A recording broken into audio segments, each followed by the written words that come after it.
O Senhor esteja convosco. Ele está no meio de nós. Proclamação do Evangelho de Jesus Cristo, segundo Lucas.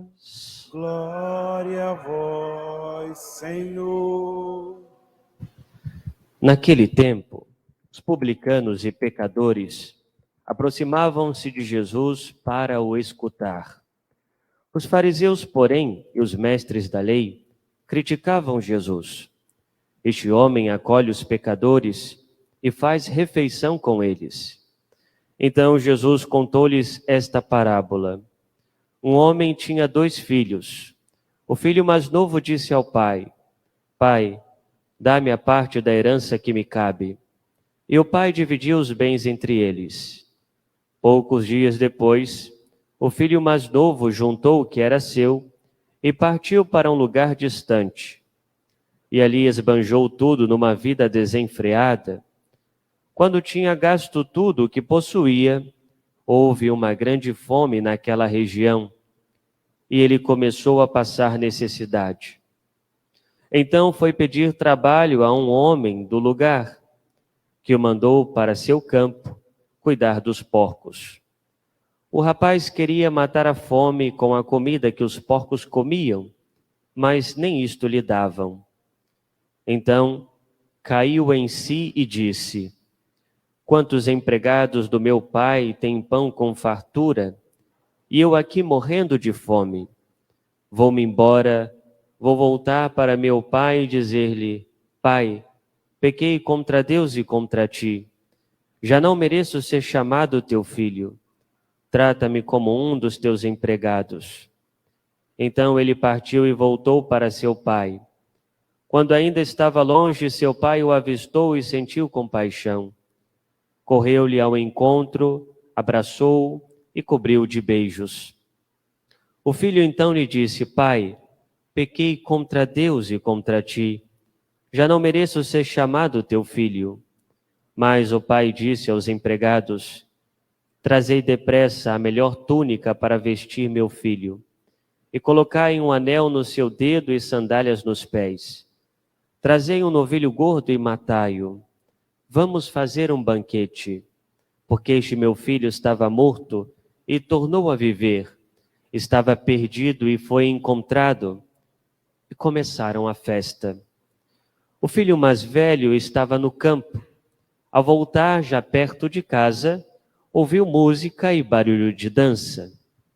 Então chamou um dos criados e perguntou o que estava acontecendo. O criado respondeu: É teu irmão que voltou. Teu pai matou um novilho gordo, porque o recuperou com saúde. Mas ele ficou com raiva e não queria entrar. O pai, saindo, insistia com ele.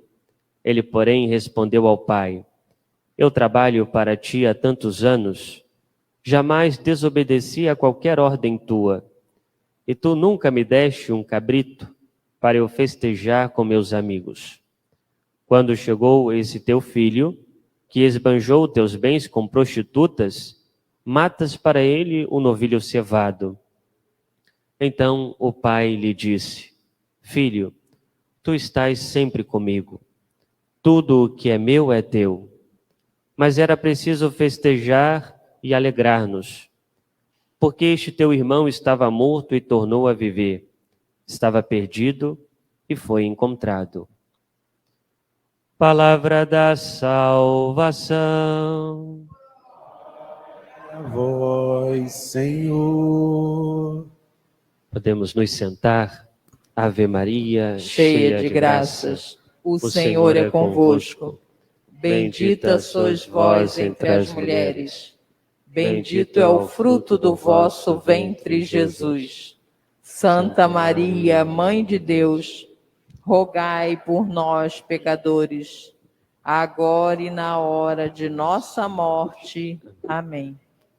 Queridos irmãos e irmãs, estamos celebrando o 4º domingo da Quaresma, e esse domingo chamado de Domingo Letare, domingo do Alegra-te, porque o início da Santa Missa, a antífona da missa, começa exatamente assim: alegra-te, Jerusalém, vós que estáis tristes, ficais alegres. Veja, essa alegria é a proximidade da Páscoa do Senhor, a proximidade da nossa libertação, da nossa salvação. E por isso a igreja hoje pode se revestir da cor rosa. Essa cor rosa que é a mistura de duas cores, a cor roxa e a cor branca. A cor roxa da penitência quaresmal, a cor branca da festa da Páscoa do Senhor. Portanto, a mistura dessas duas cores dá-se então a cor rosa. Ao mesmo tempo que estamos vivendo o tempo da Quaresma ainda, ou seja, esse tempo de deserto, de penitência, de intimidade com Deus, estamos já avistando a alegria da companhia eterna do Senhor na sua Páscoa, na sua ressurreição. E nesse domingo, nós acabamos de ouvir uma das parábolas, ou talvez a parábola mais bela dos Santos Evangelhos, que é conhecida como a parábola do filho pródigo. E nós encontramos 3 personagens nessa parábola: o pai, o filho mais novo e o filho mais velho. O pai da parábola é a figura de Deus Pai. E Jesus, ele quer apresentar para nós o quanto Deus é misericordioso, o quanto Deus é bondoso. Ele apresenta a figura do Pai aos fariseus e quer apresentar para nós também. Esse pai que deixa os seus filhos escolherem, porque dá a eles a liberdade. Um pai que não obriga os seus filhos a o amarem, não, mas permite até mesmo que o seu filho possa deixá-lo, seguir a sua vida sem o pai. E esse pai que, mesmo quando o filho sai de casa, motivado pela ingratidão, pelo seu egoísmo, o pai não deixa de esperar o seu filho. O pai que espera sempre o seu filho todas as tardes. E quando esse filho volta, recebe esse filho com alegria, com um abraço, com um beijo. O pai que perdoa o seu filho, mesmo sem o seu filho merecer. E faz uma festa quando esse filho volta. Faz um grande churrasco na volta desse seu filho. Ao mesmo tempo, esse pai que também vai explicar ao filho mais velho que o filho mais velho sempre está com ele e que tudo o que é dele é do seu filho. Esse filho mais velho também que se coloca de uma forma egoísta, porque não se alegra com o pai, não se alegra com a volta do filho. Veja, meus irmãos, assim é Deus conosco. Deus Pai é misericordioso. E veja, por mais que nós nos decidamos nos afastar dele, ele sempre espera a nossa volta. Deus sempre nos espera. A sua misericórdia é infinita. Não importa o pecado que cometemos, Deus sempre nos espera para nos perdoar. Se estamos contritos, arrependidos, de coração sincero, Deus nos acolhe, Deus nos perdoa, Deus nos espera. Outro personagem que nós encontramos é o filho mais novo. Esse filho mais novo que age com egoísmo, não reconhece a bondade do seu pai, o amor do seu pai, E por isso diz para o seu pai: pai, olha, dá a minha parte da herança. E depois ele vai embora. Ou seja, um filho ele só recebe a herança do pai quando o pai morre. Esse filho, na verdade, declara a morte do seu pai. É como se esse filho dissesse: pai, você está morto para mim, você não significa nada para mim. E pede a herança e vai embora. E ele pensa que estar com o pai é um aprisionamento. Ele pensa que estar com o pai é uma forma de escravidão. E por isso deixa o pai e vai embora. E aí gasta a sua vida numa felicidade que não é verdadeira, numa felicidade aparente. Ele gasta os bens do pai em festas, em pecados, até que acaba tudo. Acaba o dinheiro, acaba as companhias, ele começa a mergulhar no fundo do poço. Vai percebendo o erro que cometeu. Começa a trabalhar num lugar onde ele cuida dos porcos, e para o judeu cuidar dos porcos seria o pior trabalho que se pudesse fazer. Porque o porco, para o judeu, era um animal impuro. E, portanto, ele passou fome e já não podia nem mesmo comer a comida dos porcos. Veja, vai ao fundo do poço e na desgraça da sua vida, ele desperta novamente para a vontade do seu pai. Desperta novamente para o seu pai. Vou voltar para casa, vou me levantar, vou sair daqui, vou deixar essa vida que só me causa tristeza, que tirou o sentido da minha vida, e vou voltar para casa, vou voltar para o meu pai. E vou dizer: pai, pequei contra o céu e contra ti. Já não sou digno de ser chamado filho. Veja, meus irmãos, muitas vezes nós nos comportamos como esse filho pródigo, esse filho mais novo. Nós podemos dizer que esse filho mais novo é aquele católico que está distante de Deus, que está distante da igreja, aquele batizado que deixou a missa, deixou os sacramentos, aquele batizado que já não reza mais, que acha que pode viver sem Deus, que acha que Deus, na verdade, aprisiona, nos escraviza, porque nós temos que viver os seus mandamentos, porque temos que viver a sua vontade. Mas percebe que a sua vida está indo para o fundo do poço. Percebe que, na verdade, a escravidão é ficar distante de Deus. Mas viver como esse filho pródigo não é somente aquele que está totalmente distante da fé, mas todas as vezes que nós pecamos gravemente contra Deus, nós nos comportamos como esse filho pródigo. Nós matamos Deus no nosso coração quando viramos as costas para Ele, quando pecamos gravemente. Esse Deus que é bondoso, que é misericordioso, que nos deu tudo aquilo que temos e somos, e o pecado declara a morte de Deus.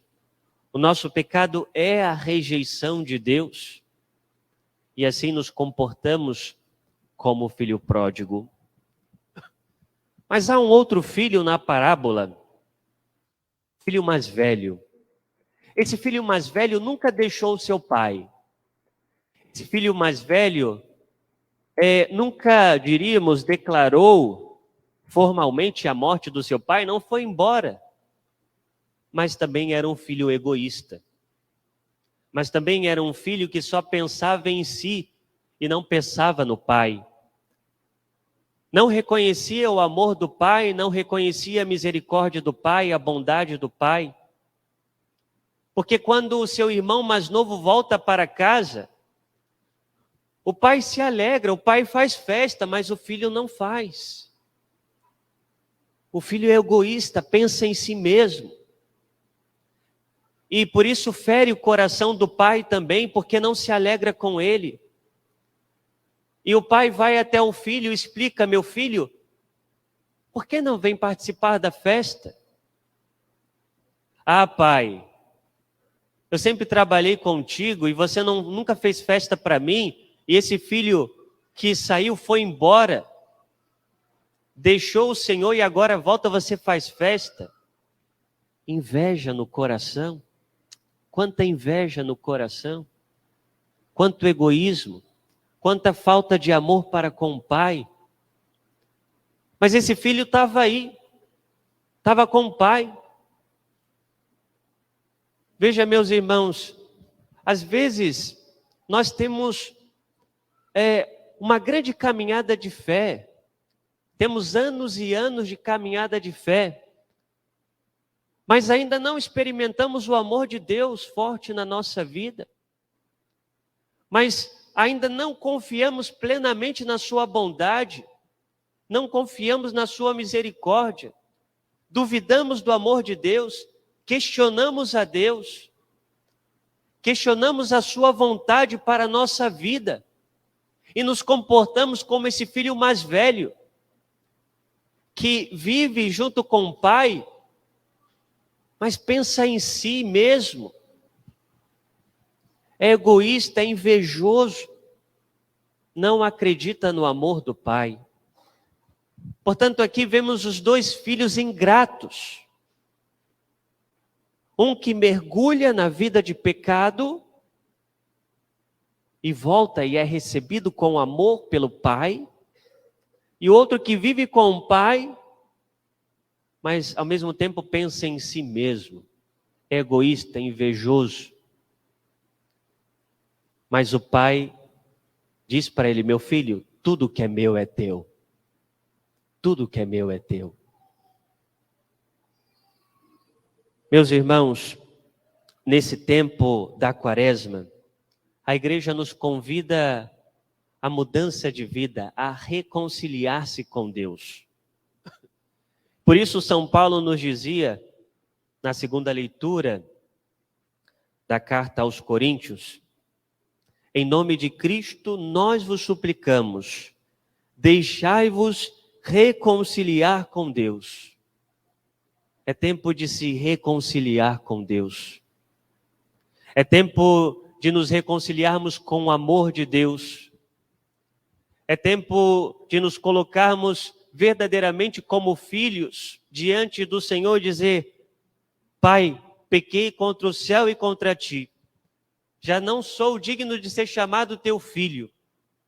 E sabemos que o Senhor nos acolherá. É tempo de voltarmos o nosso coração para Deus, de deixarmos o nosso egoísmo de lado, as nossas invejas de lado, de acreditarmos no amor de Deus, desse Deus que está sempre conosco, desse Deus que não se cansa de nós, desse Deus que não olha para a nossa miséria, que não olha para o nosso pecado, mas que olha para nós como filhos amados que somos. Não importa o pecado que temos, não importa a grandeza do pecado que há em nós, Deus é maior do que o nosso pecado, e se nos arrependemos, e se nos propomos a viver uma vida nova, se pedimos perdão a Deus, receberemos do Pai esse abraço, esse beijo, e Deus fará festa. Há mais alegria no céu quando um pecador se converte do que muitos justos que não precisam de conversão. Mas, meus irmãos, todos nós somos pecadores. Todas as vezes que voltamos para Deus, Deus faz festa, Deus se alegra. Por isso, esse é um tempo, mais do que nunca, de procurarmos o sacramento da confissão. Mais do que nunca, meus irmãos, nós precisamos nos colocar diante de Deus de uma forma muito concreta para pedir perdão das nossas faltas, para fazermos propósitos de mudança de vida, para que, de fato, nós possamos nos voltar para Deus. Uma vida nova, uma vida em Deus. Preparar uma boa confissão através de um bom exame de consciência, se colocar diante de Deus na oração e pedir a graça de nos lembrarmos dos nossos pecados e de nos arrependermos deles. Fazermos um propósito de emenda. Senhor, eu não quero mais viver essa vida de pecado. Senhor, eu vou lutar contra esse pecado que tem me perseguido. Senhor, eu quero mudança na minha vida. Não vou me colocar mais nessa ocasião de pecado. Não quero mais essa amizade que me leva para o pecado. Não quero mais esse modo de vida. E procuro a confissão, confesso os meus pecados, e ouvirei do sacerdote as palavras que confortam o nosso coração e nos dá a certeza do perdão de Deus. Quando o Padre diz, eu te absolvo dos teus pecados, em nome do Pai, do Filho e do Espírito Santo, vá em paz, o Senhor te perdoou e não voltes a pecar. Não voltes a pecar. Meus irmãos, o sacramento da confissão, como dizia o beato D. Álvaro, é o sacramento da alegria. E por que o sacramento da alegria? Porque não há ninguém que, contrito, arrependido dos seus pecados, não saia cheio de alegria do confessionário. De saber que não temos mais aqueles pecados. De saber que estamos em comunhão com Deus. De saber que, mais uma vez, vamos trilhar o caminho como filhos de Deus.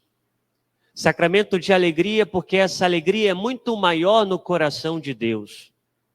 Por todas as vezes que pedimos perdão, Deus se alegra. Deus faz um churrasco lá no céu. Seja, para que, de fato, meus irmãos, nós possamos experimentar o amor de Deus, a sua misericórdia, precisamos buscar a confissão. Precisamos de arrependimento.